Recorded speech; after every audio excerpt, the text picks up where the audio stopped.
and welcome to the group. Thank you for joining it and well done, because it is such a sign of commitment to yourself that you want to look after yourself and make changes. And I do hope that this is a space where I can assist you to do that. My name is Kerry and I'm from Cape Town, South Africa. So if you're not from around here, now you understand where the strange accent is from. I'm a body talk practitioner and a psychologist, and I focus on body and mind connection. So I believe it is important to understand any symptom in a holistic context. I don't think you can understand it without looking at the psychology behind it, the emotions, the mental issues, the physical, the environment, the energetics, so the energy within the body. All of these need to be considered, and any symptom is a sign that there is imbalance. The same holds for fatigue. Fatigue and exhaustion are a sign that there is something that needs to be addressed. And if we keep doing what we've always done, we're going to keep getting what we've always got. So I believe that any sign of fatigue is an opportunity, and it's a gift to start to do things differently. For me, it has been a hugely powerful experience. I was always tired from as long as I can remember, and I was diagnosed with adrenal fatigue syndrome in 2013, so 5 years ago. Maths isn't so good. And I used the opportunity to start doing some things differently in my life, and it's really made a big difference for me. I've also applied the same with many clients who I've been working with. Some who've been actually diagnosed with a physical difficulty such as adrenal fatigue or chronic fatigue syndrome, some who are just tired, some who just present because they're exhausted and overwhelmed and just feel like everything is out of control. So it doesn't matter where you fit into that spectrum. I do believe that this group will have something that is of relevance to you. All right, so what I'd like to share first off is that most of the people that I work with have similar personality patterns. Most of us tend to be quite driven, perfectionist, possibly people pleasers, possibly battle to put boundaries in place, possibly very sensitive to others around us, possibly take on from others, need to fix, need to rescue, and possibly very empathic. So these are some of the aspects that are similar. And our personalities are usually shaped by our childhood and our upbringings, and our upbringing. So what I've noticed is that very many people I work with who have low energy and constant fatigue have very similar upbringings that have resulted in them creating certain coping mechanisms, so all of us have coping mechanisms to one degree or another. We create these in our childhood so that we'll feel safe, so that we'll feel accepted. We do it to avoid rejection, to avoid criticism. And as we create these, we actually adapt ourselves away from our truth. We start to put various different layers and masks on and play different roles, which takes us further and further away from our truth and our own power. Ideally, we should start to let these go as we become more resourceful and more emotionally strong as we become older. But sometimes they just become so entrenched that we don't even realize that we've got them. And it can be exhausting to maintain these defense mechanisms. And it can be exhausting to also resist our natural flow to be who we're meant to be in life.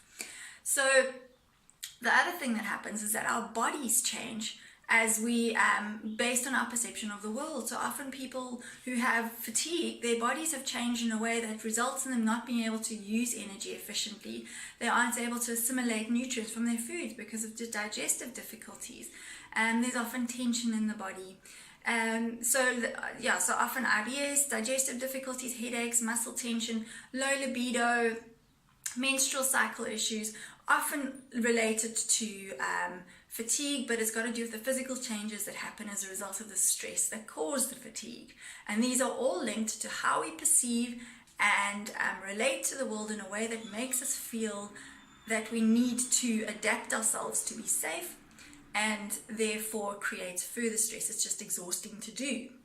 So with consciousness and awareness of our patterns and how we look at the world and why we respond the way we do and why we do the things we do, we have the power to make a difference. So it is about taking responsibility.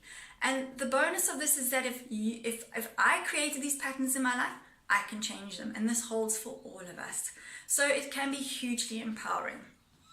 So I definitely think it's very beneficial to recognize any physical aspects related to the fatigue, and to take necessary changes, to make necessary changes. So supplements and diet can be hugely effective.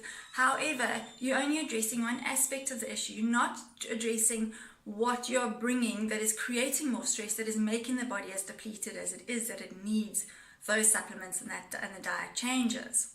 So what I hope to do is to share tools with you through short video formats, because I know most of us are busy and time conscious, and also to direct you to various posts I've written. And what I'd like to do is to share tools that will help you to become more conscious of the patterns that you have that may be creating further stress in your life, so that as you become aware of them, you can start to do it differently. I'd like to help you to become more conscious of your bodies, so that you notice when you're in a stress cycle, so that you can step out of that.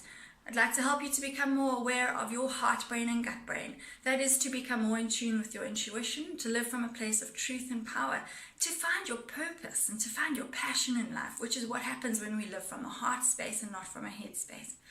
I'd like to help you to put boundaries in place, so that you take back your power and stop giving away your power to others while you're holding all of their stuff and not necessarily looking after your own needs, or being able to ask for your needs to be met. There's various other tools I'm going to share: how to feel safe, calm, grounded, and how to tune into your feminine side, whether you're masculine or feminine, which is the path of flow and ease and creativity, which are the things that feed us. So these are various tools I'd like to share.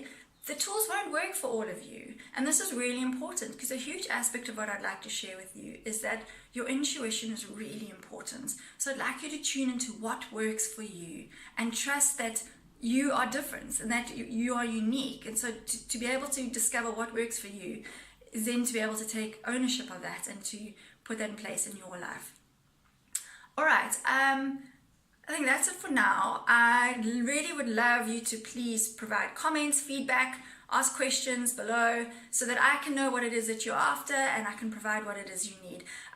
The more feedback I have, the more that I can work with you in a way that's going to meet all your needs, and that's really important. And I really look forward to providing more information and tools within this space. So bye for now, and please take care of you, because you are the best person to do that.